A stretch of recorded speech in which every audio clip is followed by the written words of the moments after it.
Hello, and welcome to the lecture of interprocess communication with pipes. First, what is interprocess communication? Take a moment to think about that, pause the recording, look it up, or just process the terms. Interprocess communication is communication between processes. It's two processes sharing data. A lot of you use pipes in UNIX. For instance, an ls-l pipe to more. The vertical bar is the pipe in UNIX. And what this does is it takes the output, the standard output of the ls command, and uses it as standard input to the more command.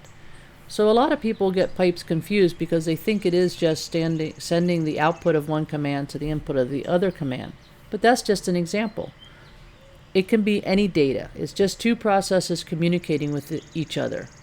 And a pipe is a simple form of interprocess communication. Let's talk about some of the characteristics of pipes. So we have a pipe is a connection between these two processes. It's half duplex, and it's only related processes. So let's look at half duplex first. I often talk about pipes. Think about a PVC pipe where you're putting data or sending balls in one end and they come out the other end. So the data, it's half duplex, it's one direction. So the PVC pipe is connecting two things. In this case, the water bottle at the top with the watering system at the bottom, or the connection at the bottom. And so the water is connecting, the pipe is connecting those two objects, and the water is flowing in one direction. It's half duplex. So water just flows in one direction through the pipe. Data flows in one direction through a pipe between two processes. So if the pipe is from process A to process B in this picture, the data is only going to flow from process A to process B. So if process A is the ls command and process B is the more command, the output from the ls, process A, is going to the input of the more command in process B. The other characteristic of pipes, which can be seen also as a limitation, is that it can only be used between processes that are related, that they have the same ancestors. So between a parent and a child, or between two children of the same parent process. There are two different types of pipes in UNIX. There is unnamed pipes and named pipes. So the ones used in the shell command that I just gave you the example, the ls pipe to more, is an unnamed pipe. You don't give that pipe a name. It's just used to do the communication and then broken down. So it's the one-way communication. It's unnamed. It sends data from one process to another. And the pipe is treated as a FIFO. So it's first in, first out. The first data you write into the pipe is the first data read by the pipe from the other process. And there's no way to alter the ordering of the data in the pipe. For both unnamed pipes and named pipes, the kernel allocates an inode, which is a data structure that has characteristics. So it's actually a file entry. And for named pipes, you give it a name in the program. And when we start talking about programmatic pipes, we'll look at a very basic example of that. But you create a pipe and give it a name, just like when you create a file, you give the file name. When I do an ls command, it will show that pipe in my listing, and the first bit of the ls-l output will be a P, indicating it's a named pipe. Again, both unnamed and named pipes are one-way communication, half duplex between two processes, first in, first out. They create inodes. They also, both unnamed and named pipes have two file entries and two file descriptors. Remember what a file descriptor is? It's an integer that it provides the program a way to access that file. And in this case, the file is a pipe. And the program, when we get to programmatic interfaces with pipes, we'll talk a little bit more about that. But let's just get a little bit better understanding of pipes and talk about pipes in the shell. So again, they're used for interprocess communication, half duplex, common ancestor, unnamed and named. So let's take a look at pipes in a shell. And again, you've used these before. And in this case, I'm going to look at an example, the PS command and the grep command. So PS will list all processes. -EF are just options that say I want to list all of the processes and I want a full listing, a long listing. And then I want to pipe that in and just find entries that have fry in them. So the output of the PS command will become input to the grep command. So when the shell runs a command, what happens actually, your bash shell is a program.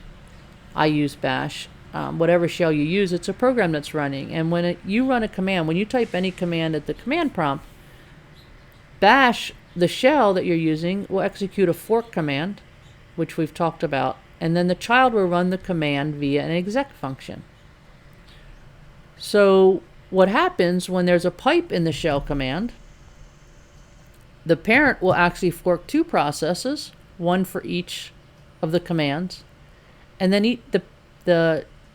each child will do an exec for the different command. Now, the way pipes work, and again, we'll discuss this in more detail when we get to the programmatic interfaces of pipes, but what happens, if you remember from the fork command, the child will share the parent's file descriptor table. So in order for the two processes to share the pipe and share the file descriptors, we have to create the pipe first.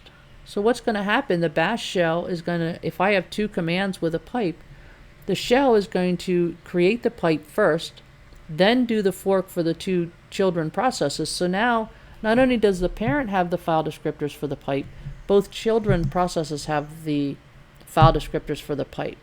So now the one child will do the exec for the first command, in this case the PS. The other child will do the exec for the second command, in this case the grep, and the pipe that was created before the fork is going to allow those two processes to communicate.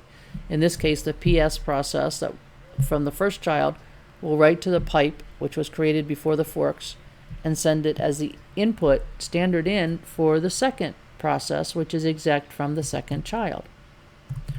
So if we look at this data flow with the PS-EF with a grep to with a pipe to grep, think about what would be the flow of this execution with function calls. So what I want you to do is I want you to draw a flow chart for this. So again, the PS-EF standard out is being written to standard in of the grep command with the pipe. So we talked about the pipe being created first and then the forks and the children do the exec. So I want you to draw a flow chart for this and include the system calls primarily for the parent and the two children. So you can pause the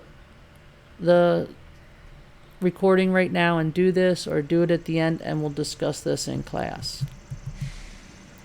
I want to talk a little bit though again about how this actually works systematically. So I'm going to look at another example of using pipes in the shell, and this example was ls and sort.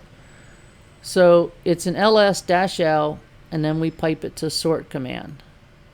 So what's going to happen is the shell will fork a process, for one for the ls command and one for the sort command, and then each child will do the exec. So before that happens though, so the file descriptor tables are shared by the children, the pipe is created first. So the pipe is created by the operating system, then the two child processes are created with the fork commands, and each child does an exec. And the child, the ls, will write the standard output to the pipe. So what happens, the standard output in this case is replaced in the process for the ls command at the bottom of the screen here for the first process. We want it standard output to be written to the pipe. So what the operating system will do in this process is replace standard output with the write file descriptor for the pipe. So you can see 0 in our file descriptor table, 0 is standard input, 1 is standard output, 2 is standard error. So standard output in the file descriptor table for the ls process is now the right end of the pipe.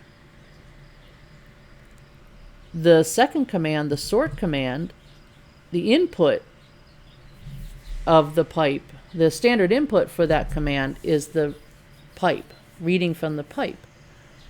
So the ls will write to the pipe using standard output, and for the sort process, that child process, the standard input is replaced by the read end of the pipe. So the ls command will write to standard output, which is now the right end of the pipe, and the sort command will read from standard input, which is the read end of the pipe.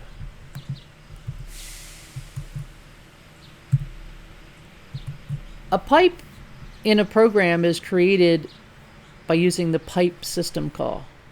And again, a call to the pipe system call returns two file descriptors. One is the read, and one is for write. The read is the file descriptor sub 0. So really what's returned is an array of size 2, file descriptor array, which is an integer. FD0 is read and FD1 is write. And again, file descriptor tables are shared by the fork, and so after the fork call, those file descriptors are passed to both processes. So if we go back and look at our pipe shell example, again, we're going to create the pipe first. So we have two file descriptors now, FD0 or pipe FD0, whatever you want to call that integer array. Let's call it pipe 1. So pipe 1 sub 0 is read, pipe 1 sub 1 is write for the pipe. We create the pipe, we have the two file descriptors. Then the parent will do two forks.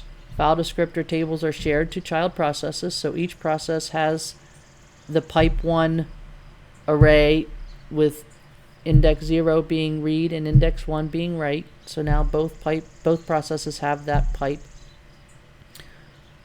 Child 1 is going to do an exec for ls and then replace standard output with pipe 1 sub 1, or the right end of the pipe.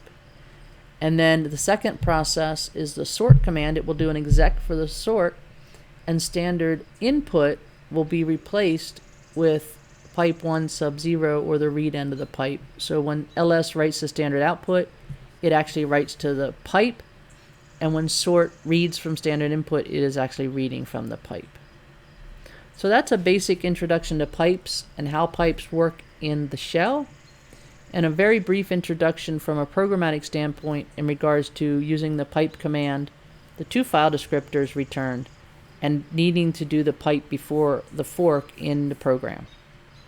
So we will continue this discussion in class and look at some examples then of using pipes within programs. But hopefully by then you understand exactly what a pipe is and how it's used for inter-process communication.